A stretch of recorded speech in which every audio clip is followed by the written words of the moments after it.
Silencie o ambiente ao seu redor. Ajuste o volume dos fones e prepare-se para embarcar numa história selvagem que vai além de qualquer disputa animal que você já ouviu.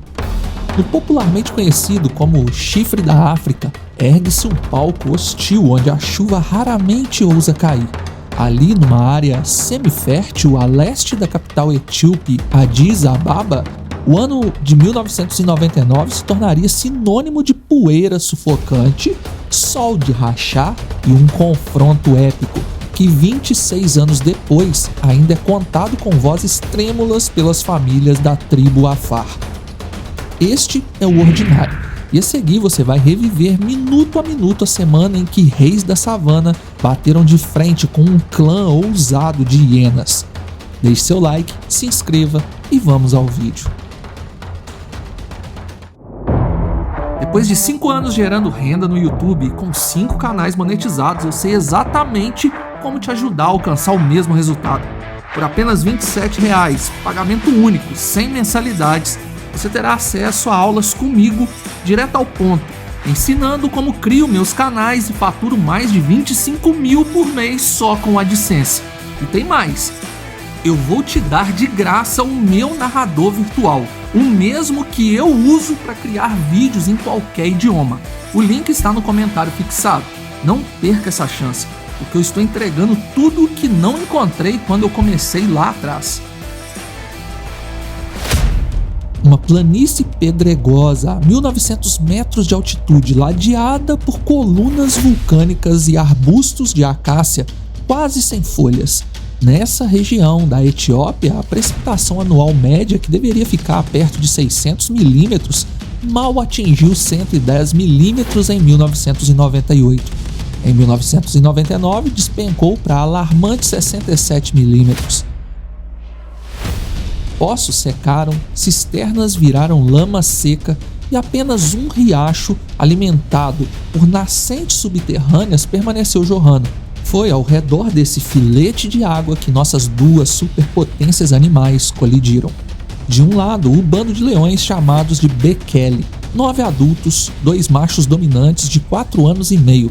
Bekele, o mais robusto, e seu irmão Amari, 6 leoas caçadoras experientes, Lia, Salomé, Gené, Aisha, Malaika e Fana, além de 6 filhotes nascidos há 7 meses.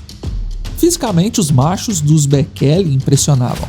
Acredita-se que os machos pesavam entre 180 a 200 quilos, distribuídos em músculos torneados pelo esforço constante de patrulhar 23 quilômetros quadrados de território.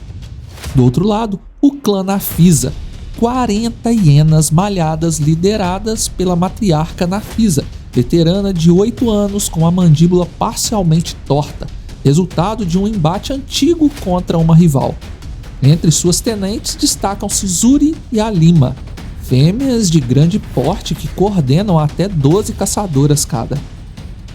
Ao contrário do folclore que as pinta como meras comedoras de carniças, hienas malhadas são caçadoras formidáveis e estrategistas excepcionais.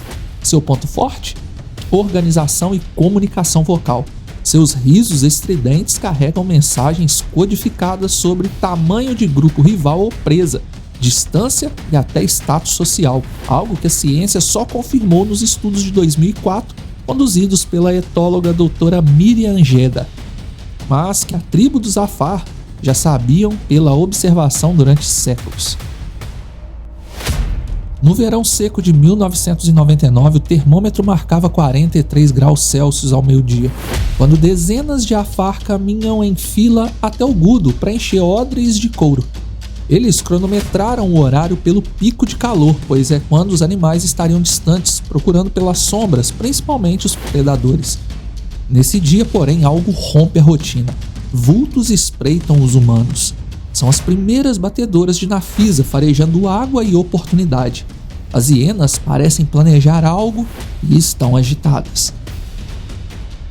Os homens da tribo reforçam a segurança ao redor de seu terreno e colocam observadores durante a noite. Eles temem por sua segurança, e os observadores começam a se dar conta de uma guerra silenciosa que se iniciava pelos maiores predadores daquelas terras. À noite, Uma brisa morna sopra carregando o cheiro de zebra em decomposição abatida naquela mesma madrugada pelos leões. Fartamente saciados, claro. Mas para as hienas, isso é cheiro de chance. O clã avança. Agora eles estão dividindo o território com a monarquia felina. Ao amanhecer daquele dia, hienas e leões estão próximos demais.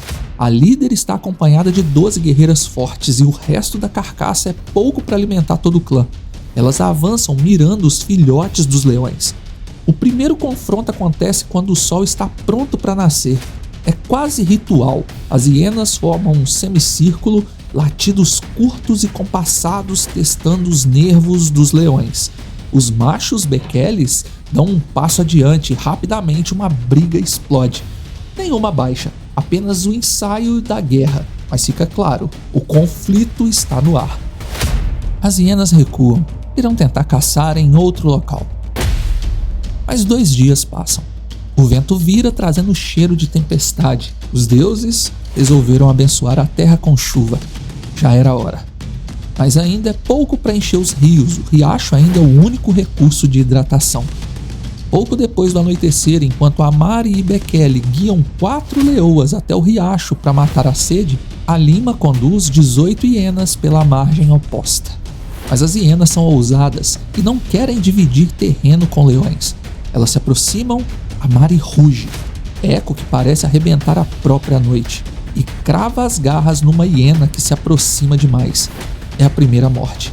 O sangue fresco mancha a areia. As hienas recuam, mas a tensão agora é oficial.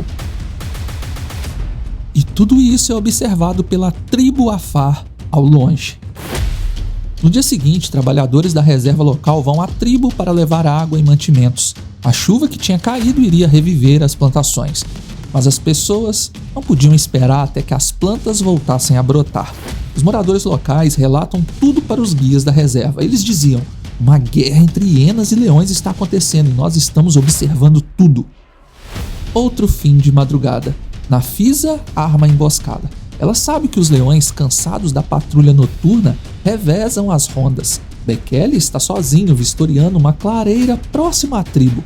O clã de hienas investe tudo. 7 hienas riem, distraindo-o enquanto Zuri ataca o flanco esquerdo, mirando o tendão de Aquiles. Bekele gira e se depara com mais 8 hienas preparadas para acabarem com ele. Ele ruge de dor. Seu irmão longe dali escuta e Amari responde com outros rugidos. Ele corre para socorrê-lo. Quando chega, encontra o irmão caído, respirando fraco, cercado por hienas embriagadas de adrenalina. Bekele tenta erguer-se, mas o corpo está ferido demais para isso. Ele não resiste e sucumbe. Para Amari, porém, o luto vira fogo. A coroa pesa agora sobre uma cabeça tomada por vingança. Ele dispara e abate 2 hienas, embriagado de desespero. As outras recuam, pois sabem que as leoas estão chegando. Um bando de leões é demais para elas. Agora, Amari reúne as leoas para a estratégia. Ao contrário do estereótipo de machos preguiçosos, ele assume posição à frente. A missão: proteger filhotes, eliminar rivais e vingar o irmão. O clã de hienas é enorme, mas nem todas elas irão lutar. Muitas ficarão para proteger os filhotes. Eles sabem que podem vencer. Não há espera, apenas vingança. Os leões avançam enquanto as hienas se alimentam de uma zebra. Amari surge como raio, abocanha a garganta de uma. As leoas abatem mais 2 hienas e as outras fogem. O dia amanhece, mas agora, no xadrez da savana, o rei não irá parar para descansar até gritar checkmate. O dia começa com um prenúncio sinistro. Os leões não recuam, eles continuam procurando pelas hienas. É a hora de seu descanso, mas hoje esse descanso não virá até que eles cumpram sua missão. Depois de procurar, eles as encontram cara a cara. Não haverá fuga. O território só terá um predador dominante e ambos os lados sabem disso. Amari surge com suas leoas e avançam sobre as hienas. Num segundo, a savana vira a arena romana. Rugidos, risos, poeira e sangue. Em minutos, 7 hienas tombam. 2 leoas saem feridas, mas irão sobreviver. Nesse ponto, o placar está somando para os leões. 8, agora 10, agora 11 hienas no chão. Até que Amari a encara. a líder Nafisa sabe que acabou para ela. Mesmo assim, ela não iria se render. Com risadas macabras, a hiena convoca seu clã pela última vez. Hienas fêmeas se alinham tentando em vão proteger a matriarca. Amari abre a batalha atacando direto a Nafisa. Quando passa pelas demais hienas, é ferido com mordidas, mas ele ignora totalmente a dor. Tem um único objetivo: abater sua inimiga. Com olhos vidrados, Amari morde o pescoço de Nafisa e a líder das hienas cai. Ao ver sua líder tombar, a coesão do clã rui. Alima tenta comandar a retirada, mas é tarde. Somente as hienas que ficaram cuidando dos filhotes saíram com vida naquela manhã. Os leões não se alimentam de nenhuma hiena. Eles apenas abandonam seus corpos caídos, mostrando que a savana só tem uma monarquia e o dono do trono continua sendo o leão. Mas a vingança não acabou. Os leões se retiram para o seu descanso até a noite cair novamente. Dessa vez, Amari e Lia seguem o cheiro de filhotes, mas não os dos seus, e sim dos filhotes das hienas. Eles querem concluir o trabalho, acabar com todas elas. Encontram a ninhada com 6 filhotes e hienas adultas que cuidavam deles. Todos são eliminados. Brutal, mas para os leões, prevenção de futuras ameaças. Não foi fácil, pois eles estavam apenas em 2 leões e retornaram bastante feridos. Os observadores da tribo não viram o conflito, apenas escutaram e presenciaram o retorno dos felinos cambaleando e lambendo as feridas. Tiveram certeza que o trabalho fora concluído quando, no outro dia, resolveram caminhar até o local para pegar as peles das hienas abatidas na madrugada anterior. Para a tribo Afar, o ano do confronto se torna marco temporal, antes da batalha e depois da batalha.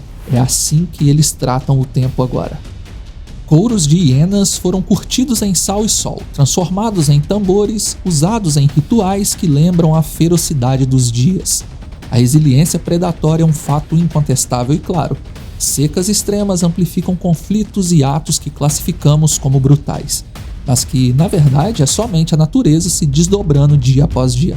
Ao tomar conhecimento do caso, biólogos estudaram mais a fundo e um relatório final da Jeremy Carroll, publicado em 2001 no African Journal of Carnivoral Behavior, conclui: grupos altamente sociais podem sucumbir caso subestimem a combinação de força bruta e coesão familiar de coalizões rivais. No limite da escassez, cada gota de água custa sangue. Deixe seu like e se inscreva. Obrigado por assistir. Fui.